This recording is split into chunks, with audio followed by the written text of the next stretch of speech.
That's Nick. And that's Joseph. And today we're here to talk about The Matrix Resurrections, directed by Lana Wachowski, which Warner Brothers is releasing December 22nd, 2021, simultaneously theatrically as well as on HBO Max, much to the chagrin of many. Joseph did not see this film. I haven't seen any of the Matrix films. Which is funny because I spent the weekend rewatching the trilogy. You did. Mm-hmm. I did catch moments of the second and the third one. It was not my cup of tea. But you can talk about how you felt about those three films. I've never seen the Matrix films. I think when the first one came out in 99, because I was like in college, 21? No, I was older than that. No. Yeah, I was like 21. And I thought, I think I thought The Matrix was like about video games. So it didn't appeal to me. Well, I mean, it does have something to do with, digital simulations of our environment. So that's not incorrect. Yes, I was in 9th grade when it came out and of course was very impressionable. And of course, The Matrix became an automatic part of the zeitgeist, for better or worse. And then the sequels, I'd actually never seen Matrix Revolutions because I loathed The Matrix Reloaded so much. And I think I wouldn't recommend rewatching all three of those right before seeing Matrix Resurrections, because even as I sat down at the screening and as it began, I felt overloaded. You did mention that there were things about the second and third film you did appreciate. Yeah, I think, the Wachowskis, and of course, Lana is directing by herself this time. There's always a ton of interesting ideas, and they are the films that kind of demand to be watched more than once to really unpack what's going on. There's a lot of symbolism, certainly Neo, Keanu Reeves is a Messiah, Christ figure. There's a lot of religious symbolism. There are a lot of ties and allusions to Greek mythology, even in this one. So yeah, I think that if you are a fan of any of them, or if just of the original, it kind of demands to be watched more than once because, one, either I'm not smart enough or probably not interested enough, or most likely a combination of those two things to probably really want to delve into everything that it's saying. But this film is definitely more playful, a bit more goofy, self-reflexive, and self-aware. So for people like me who don't know anything about The Matrix is like a simulated reality for humans, because the real world for these humans is like this post-apocalyptic dumpster fire where there's like a war between robots and humans, because the robots are using humans for like power. Yeah, and that's kind of the very simplified basis of it. And there's a lot more that's... But within The Matrix, there are human like rebels who want to free themselves from the Matrix so that they can sort of fight this war. And the war, and kind of create a new reality. Simulated. Or real. Real reality. Yeah, real reality. Yeah. Real reality. Mm-hmm. Okay, so you did explain this film. What's it called again? The Matrix Resurrections. You did explain in great detail. Again, it was not for me. So I'm going to let you describe the film. Sure, I'll do the best you can. Try to be very simple with it. So, this is Nick being simple, and go. Well, and of course, heavy spoiler alerts. Please watch the film first. As always. Anyway, as Matrix Revolutions ended, Neo had sacrificed himself to defeat the Smith agents, and of course the agents, which were played by Hugo Weaving in those films, are the policemen of the Matrix, if you will. So, in short, the architect who had built the Matrix is more or less replaced by the Analyst, played by Neil Patrick Harris here. And he's the one administering the blue pills that keep... everyone anesthetized within the Matrix. Anyway, we learned that, there are various patches of very heavy exposition, but we learn, I'm skipping ahead, that he rebuilt Neo and Trinity, if you will, and discovered that not keeping them together, but keeping them near each other in proximity would allow the Matrix to have the energy synthesis to keep running. So they are locked in these pods in this strange tower that's guarded by these sentinels, and the Matrix is feeding off of them, if you will. But Thomas Anderson, Keanu Reeves, is now a very famous video game designer in San Francisco, and he is constantly having little glitches where he's having dreams and realizing that there might be a life beyond this one. He's labeled as a suicide survivor because he actually tried to leap off a building to fly away. And he's seeing his analyst about this. He's at a nearby coffee shop to his job named Simulate. He keeps seeing Carrie-Anne Moss, looking fantastic, playing a woman named Tiffany, who's basically become a soccer mom. They have a connection, they finally meet, they know that there's something more there. You know what this sounds like? Free Guy. Yes, Free Guy was a note that I had. It's good. very similar to that. Continue. Anyhow, before we even get there, though, the film opens in a flashback to the first Matrix, which since I just watched, it felt like deja vu. In the heart of the City Hotel, where we first really meet Trinity's character, where she's being pursued by the agents. And it's been reconstructed, and the actress that's playing Trinity is not Trinity, and we pivot to a pair of other characters named Bugs and Sequoia, and Bugs is played by Jessica Henwick. And we see a lot from her point of view. And basically, they are part of the human faction, if you will, and they have been able to tap into this simulation. And in this instance, she sees the new version of Morpheus, which is played by Yahya Abdul-Mateen II.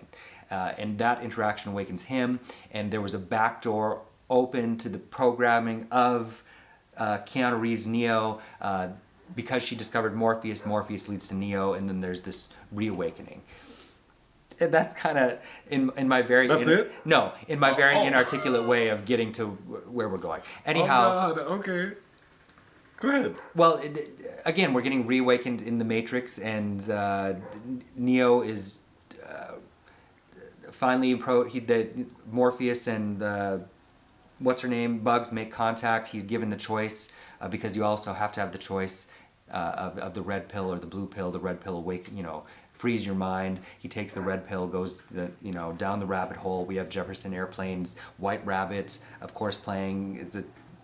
Influenced the trailer as well. And we are brought back to the new Zion, because Zion was the last human city in the old films. In the new films, it's called Io, and it's a combination of human and friendly AI that have created this new city. And Io is run by Niobe, who is played by Jada Pinkett, who is now in this film. Side note, 20 years have passed. However, in the reality, in the parameters of this film, actually 60 years have passed between when Neo was previously with Trinity. Another side note. Neo as Keanu, sees Keanu, but they have done something to his DSI loop that made it hard for the humans to find him, or Morpheus to find him, by changing his outward appearance. So he actually looks like an old man to everyone else. And to me, that's a plot hole, because we see when he's meeting with Carrie-Anne Moss, we assume that she sees him until we're told that she's not seeing him, which makes it feel like in Ghost, when we're watching Patrick Swayze and Whoopi's body dancing with Demi, but the audience sees Patrick, even though the reality would be Whoopi's body. Anyway, I'm going off on a tangent there. How does the film end? They are reawakened and reunited, these two, and Trinity and Neo, and basically fly off into the sky to... literally fly? Literally fly off into the sky. Like they have wings? No, they have the ability to fly in the other films. What? Yes. Oh, I didn't know that. That's actually a point of contention, because Neo has lost the ability, and it's really her that has... Oh, that's why he jumped off the building, because he thought he could fly. Yes, and even when he's reawakened, he discovers that he hasn't tapped into that part of his consciousness. Do they do all that fighting where they do slow motion, twirling and shit? The martial art... Okay, so I like that there's a lot more color in this. I especially like the wardrobe. You mean like brown people? No, the monochromatic greens of... The color palette of the other three films was very monochromatic and had a certain style. The color patterns in this are much more vibrant, and especially with the wardrobe for Morpheus, who I think pops out a lot more. Like he's dressed like a pimp? Kind of like I guess you'd call it a dandy. Oh, he's like a fancy gentleman. He almost, yeah. I think he looks Oh. great. Yeah. Like he shops at the Buckle. No. Oh. Lawrence Fishburne does show up in, as I said, it's very self-referential, self-aware, in interesting ways that I think there's just lots to unpack there. At the age that I saw these originally, I was oblivious to any kind of trans subtext in there. But in the years that have passed and rewatching them all together, it is interesting because I had never realized that what Smith is doing when he's constantly referring to Neo as Mr. Anderson. Mr. Anderson is like placing the dead name upon him. Right. Which there are just so many other keys and things and literal keys as in this one in the Alicia key shop. Keys.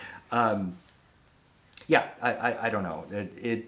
I'm missing out on some things there. Oh, I was going to say the martial arts the choreography isn't as tight or as polished in this. So I think if you're a fan of it because of that, or the elaborate chase sequences, because really the last two films are just chase and destroy films that I thought were a bit mind-numbing. But if that's what you really like in these, then you might be a little bit disappointed. I think it's fun watching Keanu and Carrie-Anne Moss for nostalgic purposes, and this film is very much playing on nostalgia, and there are all kinds of conversations about that really reference what the Matrix has become and taking pot shots at kind of the culture that's come up around it. And even Warner Brothers itself, because probably the best sequence is the tongue-in-cheek sequence between Jonathan Groff, who's playing the new version of Smith, and their common enemy is actually the Analyst, as we come to find, and talking about how the insistence of Warner Brothers has caused the creation of this continuation of a universe that is unnecessary. Do we see multiple versions of Jonathan Groff? No. Like in the other films? No, he's just... Because the other films, that character copies himself. Yes, right? there are lots... Yeah, they don't do that in this one. And so the first two films, there was a Latina lady who played the Oracle? And then she died. A black woman, yeah. She was black? The Oracle is not played by two actresses because the original died before the third movie. Is there an Oracle in this film? No, that character is gone. Instead, we have...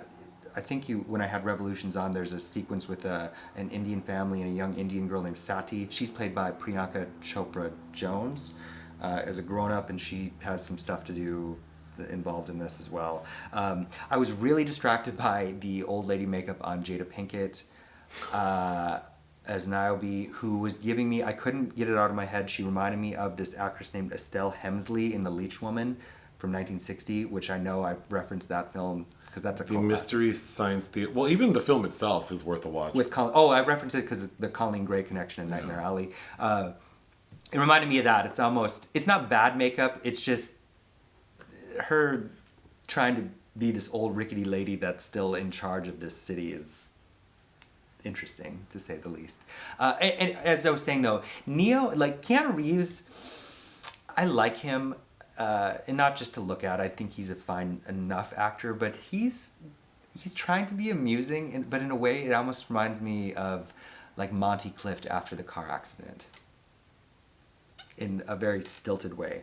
That said, once Carrie-Anne is reawakened, I think it picks up a lot of steam. It's just, I think it's very much for the fans. And I'm not saying I'm not one, I'm just saying that I'm very far removed from the world. What if I told you we weren't recording? I can see that it's recording, so that would be... Do you think I would have You're just liked... trying to get a reaction out of me. Something. Oh, and another thing, like, about all of the Matrix films is all of the shooting and all of the guns, like, can't nobody really aim. Can't nobody Like, really aim. there are so many rounds fired in this, and hardly anyone ever gets a shot in, I must say. Did you like this film?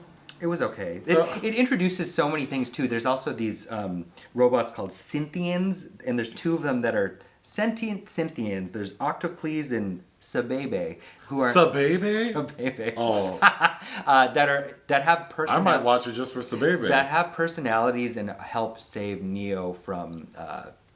Is Sabebe looks like a human? No. They look like just like bug robots. But they introduced all these things. Oh, and then of course, you know, the technology with which they had to get in and out of the Matrix was through telephone booths in the old films. And now? And well, now, I mean, that's an archaic technology. And that's what they try to throw on Zion too, saying that how we were handling that was archaic. And now they are able to use mirrors as portals. Again, a lot of things of interest here. Lana Wachowski has hired a lot of actors and bit parts from the Sense8 series, which I haven't seen, but there's a playfulness with the awareness of what The Matrix, the original film, came to mean. And as I referenced earlier, for better or worse, there's this past year in 2020, Rodney Asher's documentary Glitch in the Matrix came out, and kind of the effect of that fetishized filmography and themes in the original was his name Joshua Cook? He watched that film on repeat and then murdered his parents. Did I watch this documentary? I don't think so. But there, you know, The Matrix has also fed into... Wait, the documentary is about a guy who watched The Matrix a lot and it caused him to kill someone? He's a very small part of it. Oh. As that title of that indicates, a glitch in the Matrix. And Rodney Asher, who you're familiar with, who did Room 237, is all about conspiracy theories and talking to all these people that have very interesting things to say about the reality of the world. So that's more along the lines of what that documentary is about, which is highly recommended. Do you think I would like this film? I don't think you have the patience for the film, or the memory to be able to keep up with. Again, I find the first film was kind of a joy to rewatch, really, and there's a sense of dread and tension and a care taken with the characters that I just don't feel in the others, including this one. But that said, I find it hard to get past all of that dense passages of exposition and dialogue, which just kind of seem like fluff and or nonsensical. I didn't really like the comedic elements of this as much either. But yeah. What would you give it? I think 2.5 out of 5. Do you have anything else to say? No. Listen to our podcast. Bye. Bye.